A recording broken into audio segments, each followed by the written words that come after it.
Well, obviously, my last employer, they had no choice, bud. Right, I'll explain to you, because obviously back then I was all irate and I wasn't the right. I can explain it calmly now. So, I don't know who did this. I don't know what channel it was. I can't actually blame a channel. I have my suspicions, but I don't know who. I can't blame a channel. I can't blame its audience, because I don't know who did it. I don't, honestly. Otherwise, I would tell you. If I actually knew, I would tell you, but I don't. The company I worked for was A to Z Auto Parts in Smethwick. I haven't worked there for fucking since the beginning of the year, right? And with A to Z Auto Parts, you have an office full of like 9 to 12 lads, depends on what working day is. In that office, that's the main company phone number. So you phone the office, you go through to one of the lads, you place your parts, you order for your car parts, and within 1 hour, we have them delivered to you. Yeah, that's how it works. Because obviously we've got a lot of garages. They have MOTs come in. They need the parts now. They order the parts for the ladies' MOT or whatever, and then we guarantee delivery within 1 hour.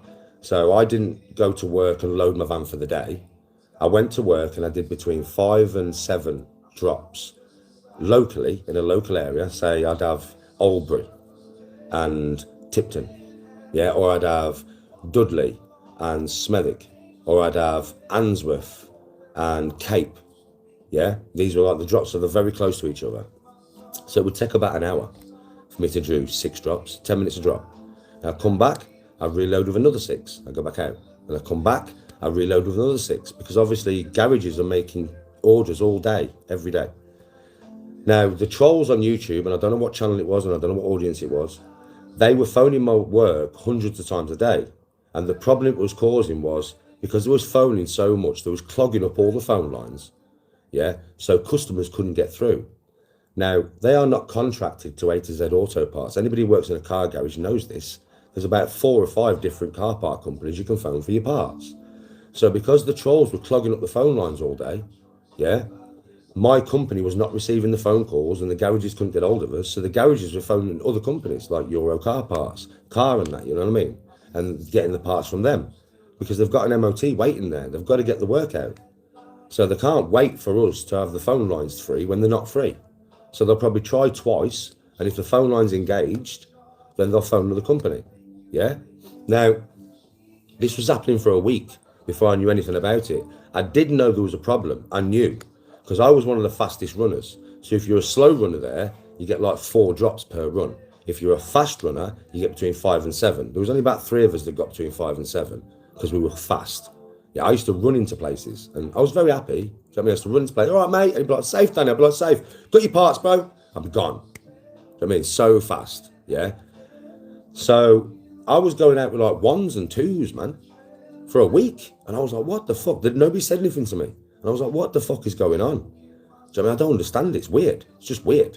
Don't forget, this company had just bought me a brand new van. I'd been at the company long enough now. They bought me a brand new van, man.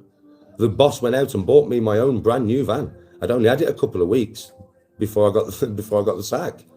Yeah. After a week now, my boss called me into the office and he was like, Danny, I need to talk to you about something.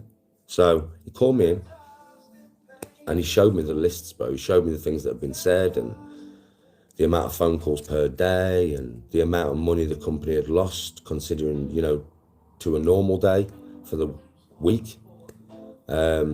So he said, Danny, like, is there anything you can do to stop this? And I went, no. I went, there's nothing I can do. Like, I don't even know who it is. It'll be a certain channel with their audience, and there's nothing I can do, brother. I said, if I could, I would. And he went, Danny, listen, we don't want to get rid of you, but we've got no choice. This is costing us hundreds of pounds a day, Dan. Hundreds and hundreds. He says, and we just can't do that for one driver. He said, we don't want to let you go. We really don't. But if you can't do anything about it, then we can't keep you here. And I just looked at him and I went, bro, I totally understand, man. I'm really sorry you've had all this shit. I felt so bad. I saw what they'd said, man. I saw the call logs. I felt so bad. I willingly walked out. I just looked at him and I went, bro, you don't even need to sack me. I said, I totally understand. I totally understand. And you shouldn't be put through this every day because of me. So, you know something, bro, I'll leave. Do you know what I mean? And that's how it went. So, and then obviously from then, I had a choice. I was like, do I go back to work? I'm very highly recognisable, mate. So if I go back to work and I deliver to places, within the first day, everybody's going to know who I work for. You know this, so it will happen again. So I thought to myself, you know something, if I do social media full time, they can't sack me from that, you know what I mean? I'm the boss. Like, nobody can ring me and, you know, make me fucking cut my YouTube channel off, you know what I mean? I run this, I'm the boss, yeah? So that's why I've decided to try and do social media full time. And everybody knows who's been watching me, I've worked all my life. I've been on here for 7 years, and for 5.5 of them, I've worked constantly. I had like 8 months off or something, but my hand was smashed. I had to have an operation on it, right? I had to have steel plates and put in it. I was off for 8 months for that. You know what I mean, right? And then obviously I've been off since the beginning of this year. But apart from that, I've always worked. I've always been at work, right? I am a working man. I've always been a working man. But because of social media and the trolls on social media, I've had to try and flip the script a little bit and make it so that I'm basically self-employed, which is much harder, but that's the reason why I'm doing this.